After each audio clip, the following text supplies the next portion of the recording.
Três histórias totalmente diferentes, passadas por pessoas diferentes, ambientadas na China. Estamos falando de Shiki Ori Ori, O Sabor da Juventude. Cara, simplesmente um filme incrível!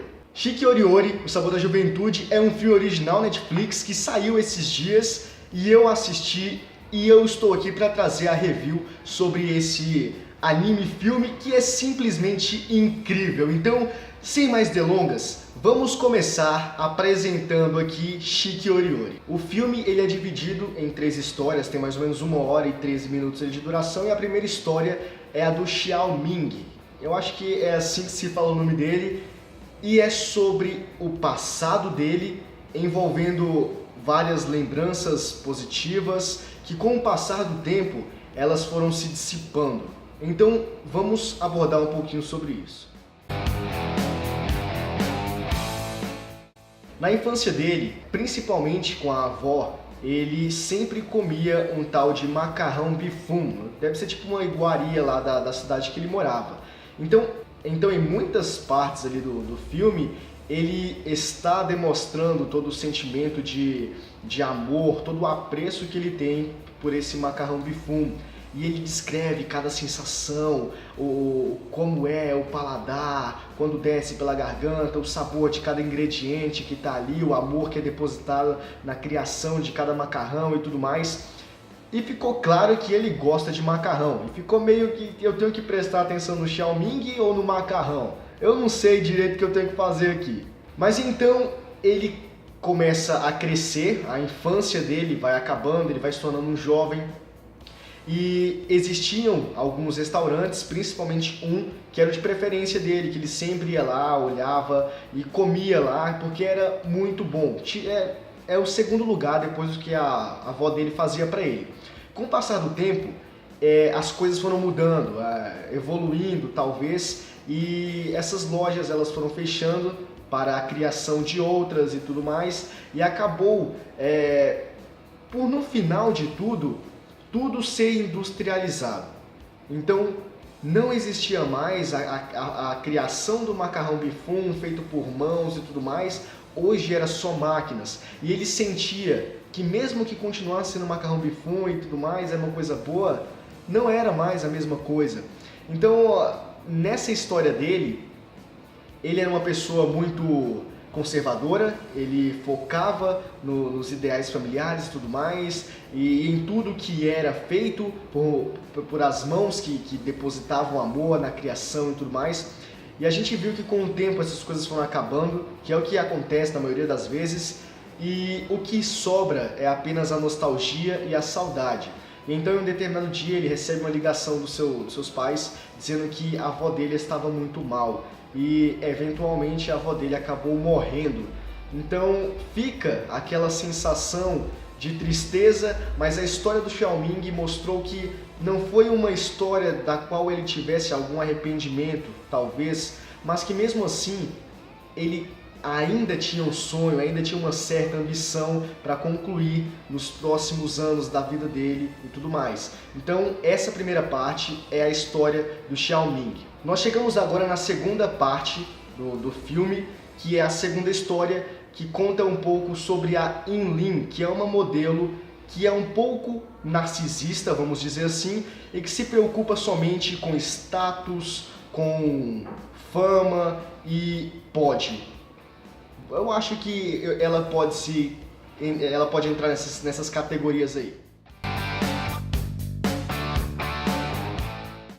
Acontece que a história da Yinlin é que desde pequeno ela tinha um sonho de ser alguém importante e tudo mais, e ela foi conquistando isso com o tempo, e chegou em um momento em que a vida parece que bate a porta para dizer, ó, tá acabando, ok? E esse é o momento que chega para todos. Um dia, querendo ou não, esse momento chega, e a Yinlin não sabia aceitar isso direito, aceitar de que o momento dela ali acabou, já tava, não dava mais para continuar, porque a fama é temporária, tudo é efêmero e tudo mais. Então ela começou a não reagir muito bem a tudo que estava acontecendo, porque pessoas estavam aparecendo, pessoas novas apareciam, mais novas do que ela.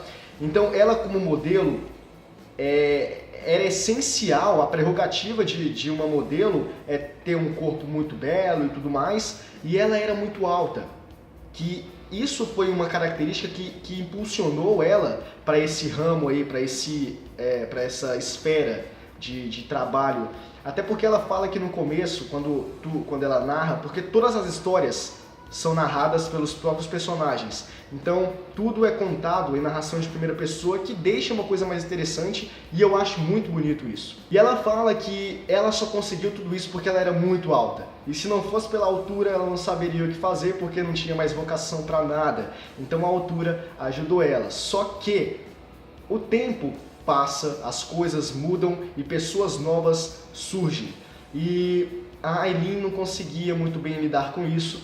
Mas para resumir tudo o que aconteceu, é claro que se você não assistiu, a experiência de você assistir é bem melhor do que eu contar aqui para você. O tempo foi passando para a Aileen e ela usou de alguns métodos para se manter no pódio, que você deve saber, né? Uma modelo tem que ser magra e bonita. Para se manter no pódio, você já tem uma ideia do que ela começou a fazer. Até que em um desfile, ela simplesmente desmaiou de tanto excesso de preocupação, uma carga talvez que ela não estava mais suportando, e também pelas séries de coisas que ela estava fazendo para se manter ali na ativa. A história da Aileen mostra também que ela tem uma irmã, e ela não dava tanta atenção para a irmã, porque ela estava muito focada nos seus próprios objetivos, nos seus próprios ideais, e acabou deixando a família, que é a irmã dela, um pouco de lado.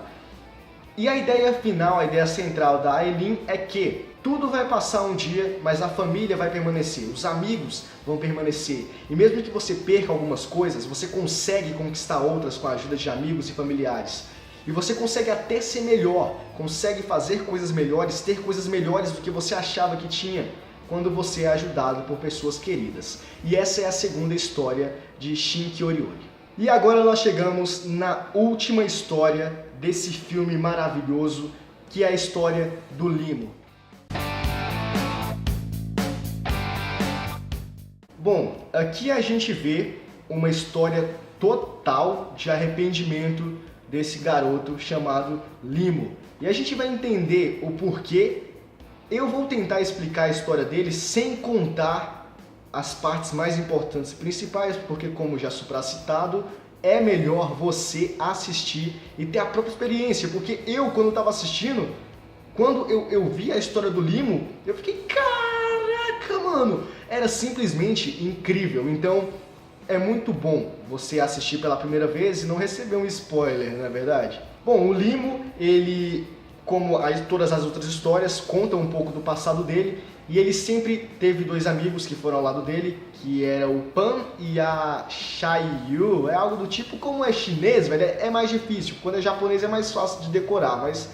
Chinês não é, velho, então, enfim. Com o passar dos tempos, tudo muda. Então, não é diferente da primeira e da segunda história, as coisas vão mudando.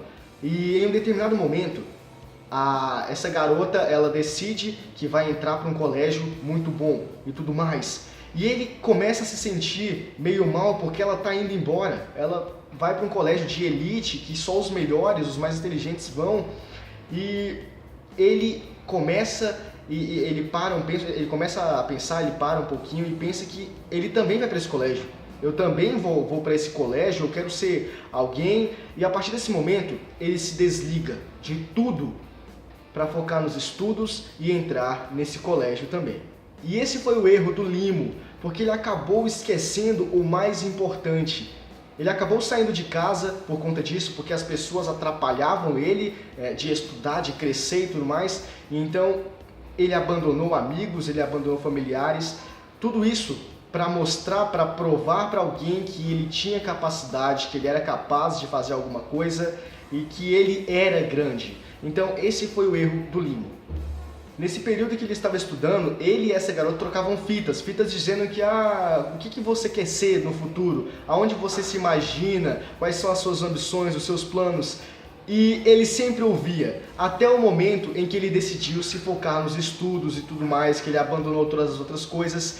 E em uma dessas fitas que ele não ouviu, era justamente uma fita que ele precisava, era essencialmente a fita que ele tinha que ouvir, porque contava, tinha uma verdade ali reveladora, incrível, que ele acabou não ouvindo, ele acabou deixando de lado, negando isso para focar nos estudos, para mostrar que ele era alguém, e acabou tendo um arrependimento depois, após anos, eu acho que foram 11 anos, porque a história começa em 99 e vai se passando, e em 2010 eu acho que ele se arrepende do que aconteceu em 92, mais ou menos. Então a gente vê que o arrependimento ele chega para qualquer um se você não aproveitar as oportunidades.